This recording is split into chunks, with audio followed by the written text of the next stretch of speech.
Police make a breakthrough in the shooting death of Rihanna's cousin. That's our top story in our Barbados Today afternoon news update for Wednesday, January the 3rd. I'm Emmanuel Joseph. Thanks for joining us.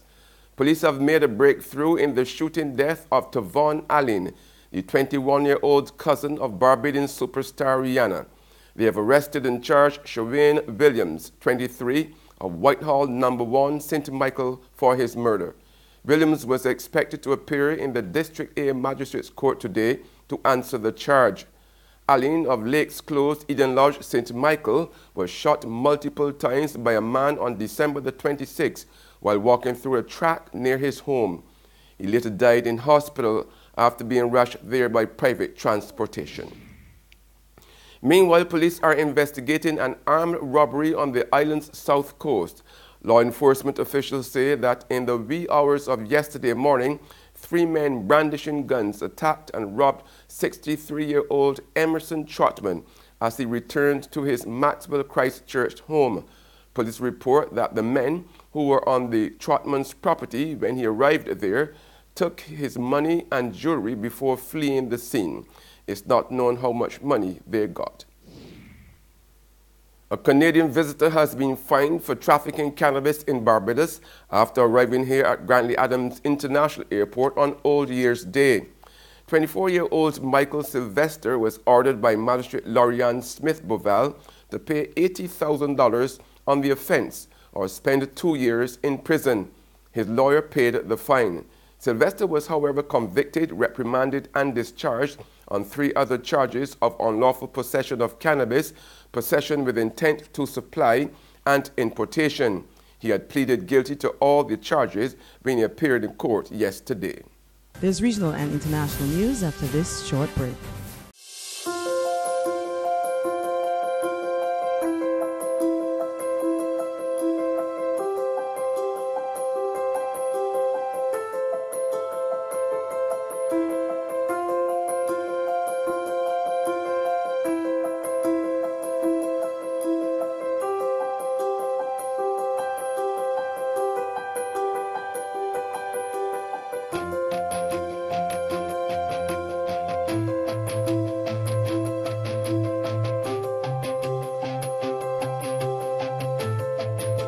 Barbados Today, news you can trust.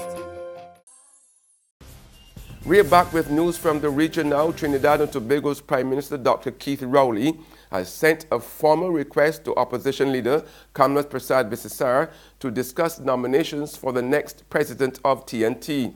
The meeting is scheduled for 10 a.m. on Friday. Opposition Senator Khadija Amin told TV6 the opposition leader will meet with MPs and senators today to discuss the invitation. Government and opposition have until next Monday to submit nominations. The Electoral College of the Parliament will meet on January 19th to choose the next president. President Carmona's term ends on March 9th. In the wider region, a tragic end to the New Year's holiday as scores are killed after a bus collides with a lorry and careens off the road in Peru. We pick up the story in this Euronews report. At least 46 people have been killed in Peru, including several children, after a bus collided with a lorry and plunged over a 100-metre-high cliff onto a rocky beach below. On board at the time were 57 passengers, many of whom were returning from the New Year's holiday. The accident happened near the area of Pasamayo on the Pacific coast. The road is known as the Devil's Curve Highway. No road leads directly to the beach, complicating rescue efforts, although firefighters managed to transport several survivors to a nearby hospital. And on the international scene, Iran's elite Revolutionary Guard have deployed forces to 3 provinces to put down an eruption of anti-government unrest that have left 21 people dead. More in this Reuters report. Following 6 days of anti-government protests, a show of support Wednesday on the streets of Iran. These pictures from state TV show thousands of marchers rallying in favor of the government in several Iranian cities. Waving flags and pictures of Supreme Leader Ayatollah Ali Khamenei, it's a welcome scene for the country's leaders, caught off guard by the largest protests in nearly a decade. A bold challenge to Iran's established order continued into Tuesday night, with postings and video footage on social media showing riot police deploying in force in several cities. Protests remain scattered across the country. That's news, but for the very latest, visit our website at www.barbadostoday.bb. You can also subscribe to our e-paper, email updates, or even like us on Facebook. We are also on Izumi Media in bus terminals, as well as screenplay at supermarkets and gas stations near you. You can also hear us on Mix 96.9 FM. I'm Emmanuel Joseph. Have a fantastic day.